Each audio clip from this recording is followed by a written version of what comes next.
राजस्थान में लोकसभा चुनाव के मतदान खत्म होने के बाद अब इंतजार 4 जून के नतीजों का है। इस बार 2 चरणों में हुई वोटिंग में मतदान प्रतिशत को लेकर काफी चर्चा चल रही है।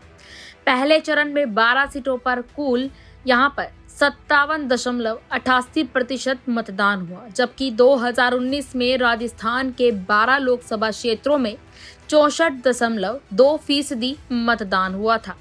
वहीं दूसरे चरण की 13 सीटों पर 64% 56% वोटिंग हुई, जो पहले चरण की तुलना में 6.59% अधिक है।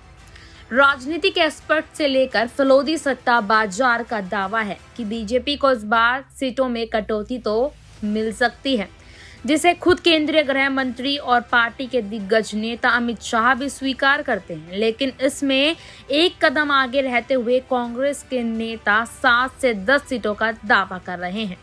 जानकारों के मुताबिक चुनावी परिणाम जिस पार्टी के भी विपरीत रहेंगे, उस दल में बड़े बदलाव देखने को मिल सकते हैं, जिसके बाद सवाल उठ रहे हैं कि क्या बीजेपी और कांग्रेस के संगठन की तस्वीर बदल जाएगी।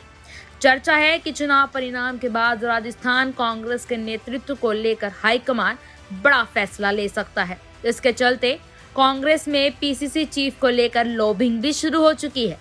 चुनाव परिणाम के बाद बीजेपी में क्या बदलेंगे समीकरण। विधानसभा चुनाव के बाद से ही बीजेपी में वसुंधरा राजे चुप्पी साधे हुए नजर आ रही है। झालावाड़ में बेटे दुष्यंत राजे की सीट के अलावा उनकी सक्रियता किसी और सीट पर दिखाई ही नहीं दे रही। जानकारों के मुताबिक अन्य सीटों पर बीजेपी के पक्ष में परिणाम नहीं होने पर मुख्यमंत्री भजनलाल शर्मा के लिए कई चुनौतियां पैदा हो सकती हैं। हाल ही में कैबिनेट मंत्री डॉक्टर किरोड़ीलाल मीणा ने भी भ्रष्टाचार को लेकर सीएम से शिकायत की, जिसमें अनुमान लगाया जा रहा है कि अब बाबा भी सीएम के खिलाफ मोर्चा खोलेंगे।